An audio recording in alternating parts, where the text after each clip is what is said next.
up, my people? This is ShowBizz, the adult.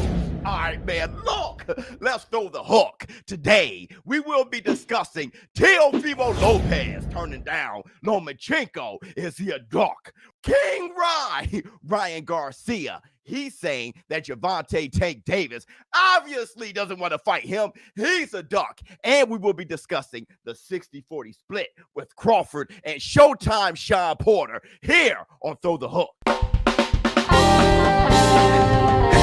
Yes, let's go. Throw the hook with the best of them. King Kong beat your chest, should have slept on you. What's next? The check drip dip, run the neck, check hook by the bookfish hook off the deck.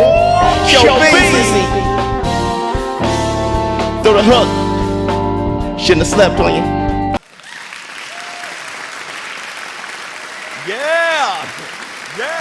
It's Throw the Hook Thursday. And that's the black. Two sugars. All right, man, let's throw the hook. So, Teofimo Lopez, he says no to a rematch with Vasily Lomachenko. Huh? Why? And I know many of you are like going crazy. Look, ShowBizz the adult. It's Teofimo Lopez, a duck. Look, Teofimo Lopez said after taking on Kambosos October 4th on a Monday. On a Monday, I just still can't. Pay-per-view, $50 on a Monday. Well, that's neither here nor there. After Kambosos, he will be moving up to 140 to take on the undisputed champion, Josh Taylor, instead of Vasily Lomachenko. And I know a lot of you are asking me, is Teofimo Lopez a duck? Okay, ShowBizz, obviously, he's stuck in the smoke with Vasily Lomachenko. Look at what Vasily Lomachenko did to Nakatani. Vasily Lomachenko, he's trying to take on Richard Coleman. And Teofimo Lopez said, oh, that's cute. He's fighting my leftovers.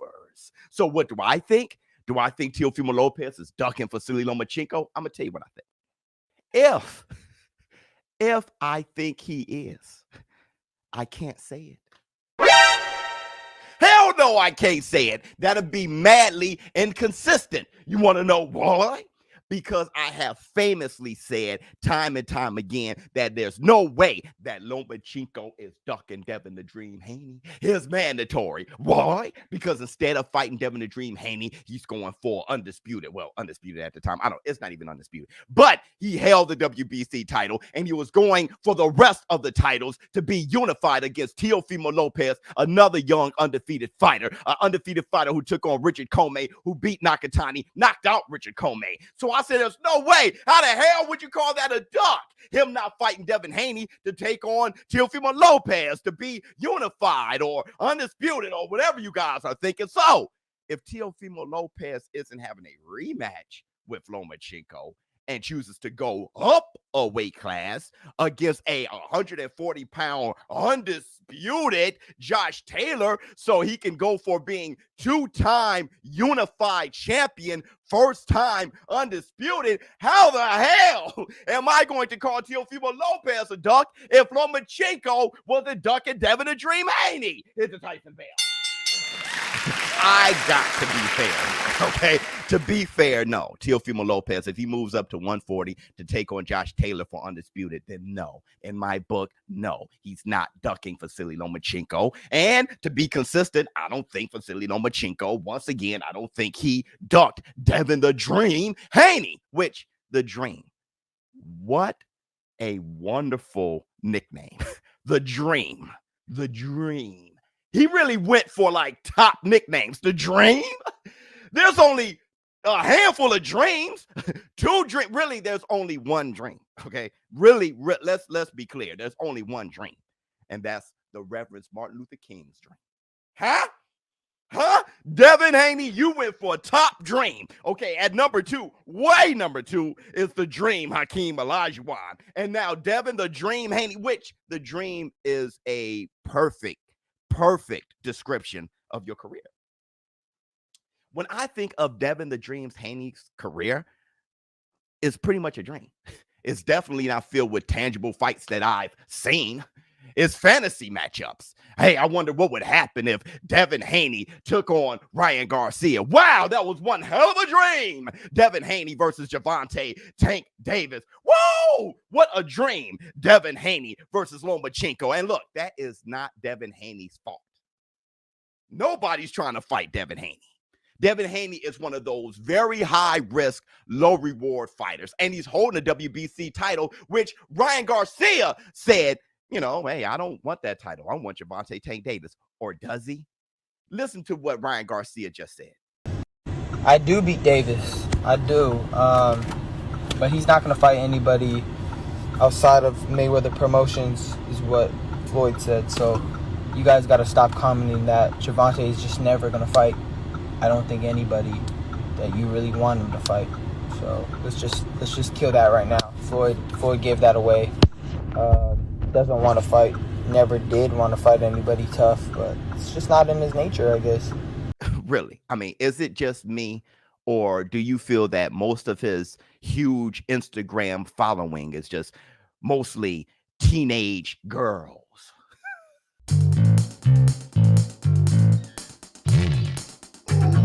Oh, yeah. Look, at the end of the day, Ryan Garcia, you're a fighter, okay? You're a fighter. And it feels like nobody cares. Like in the boxing world, when it comes to Ryan Garcia, it seems like the boxing fan just doesn't care anymore. Okay. And here's the thing. It's really not just because of the mental health issues, which I totally support. Okay. So I'm not going to rag on Ryan Garcia. Ryan Garcia, I mean, mental health issues are very serious. Okay. And I'm fully supportive of anyone who can just get out of that or fight in a good fight, all of those things. But really the biggest issue that turned off boxing fans was you hyped us up. Okay. You hyped us. I mean, you gave us the biggest blue ball situation of all time.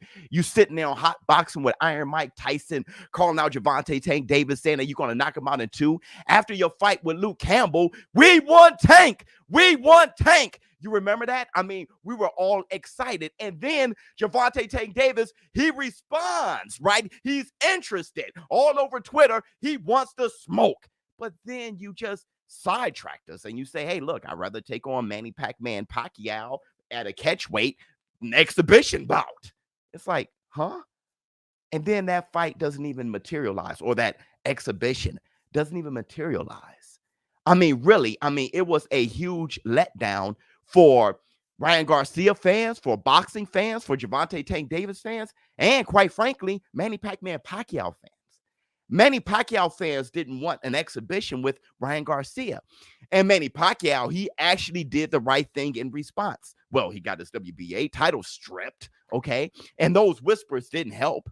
And I mean, after getting his WBA title stripped, he went on to try to fight Terrence Bud Crawford, signing the contract. He went on to try to fight Errol the True Spence, and then Errol the True Spence got injured.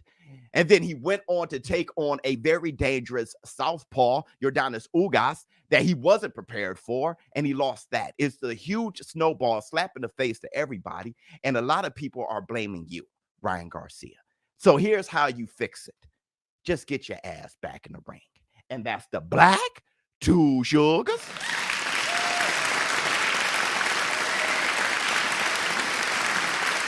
Now, here's the latest when it comes to Evander Holyfield.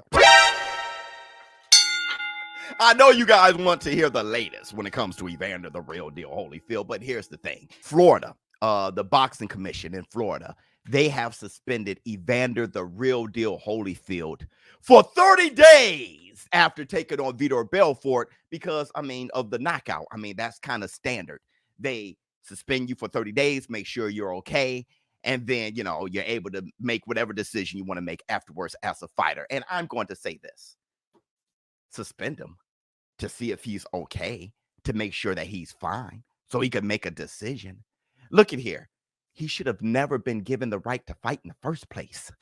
I'm really wondering, was there a full medical examination of Evander, the real deal Holyfield, before he fought?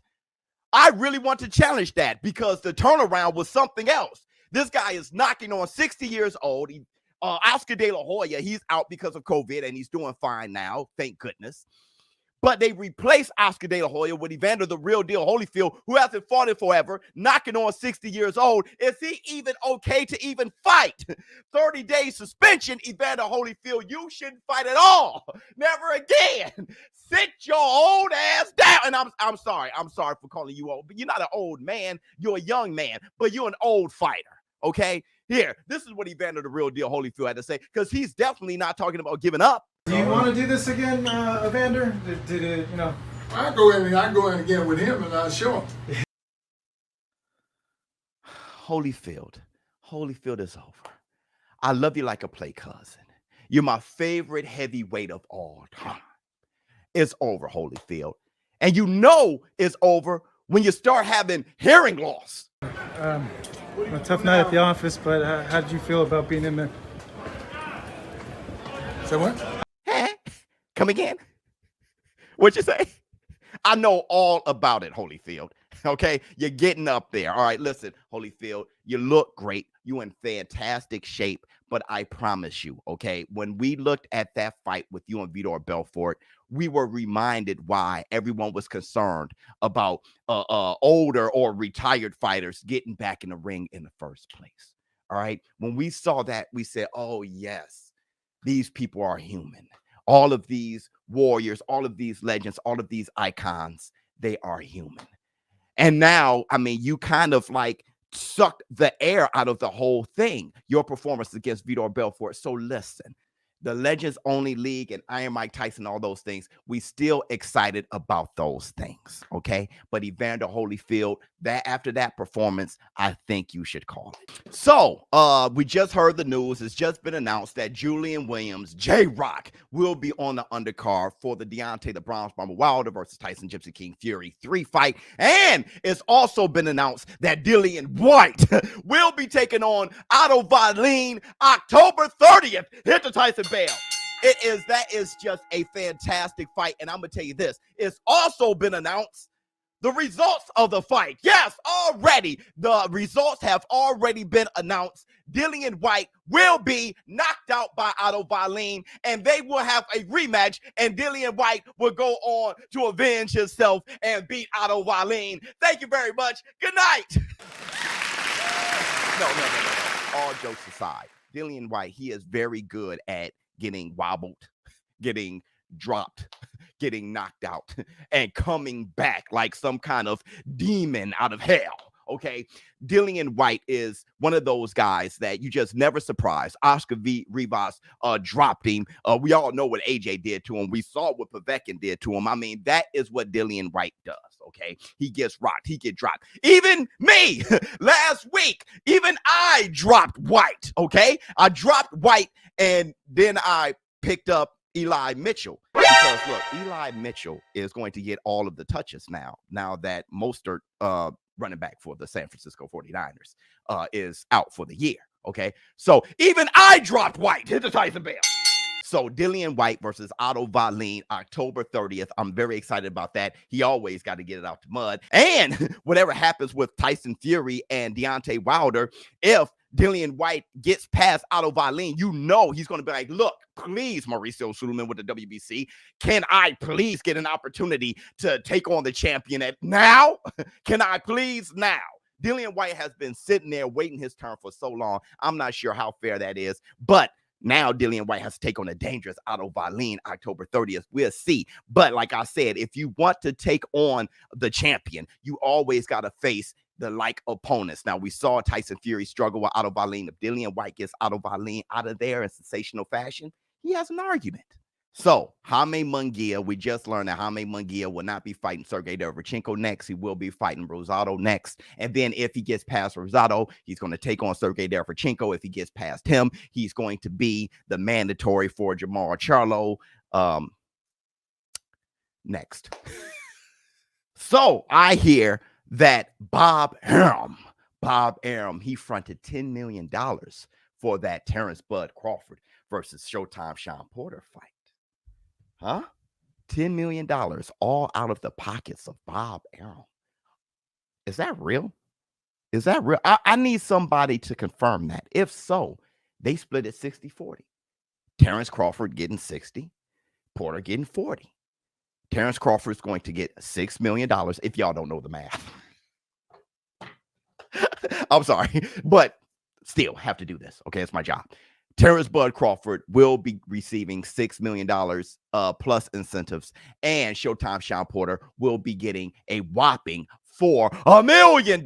So, I mean, yeah, the fight was just, if you want to know why the fight didn't go to purse bid, that's why. Okay, those guys are getting to the bag. Now, here's what I want to say, and I think this is going to cause like some fuss in the comments, and you know, it's all right. Maybe I get some backlash, but I want to say this. Doesn't that kind of shed a little light on what Errol the Truth Spence was talking about?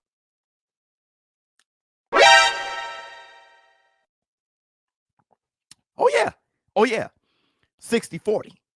Look, if Terrence Bud Crawford has a 60-40 split with Showtime Sean Porter, it's mostly because Terrence Bud Crawford is the WBO champion.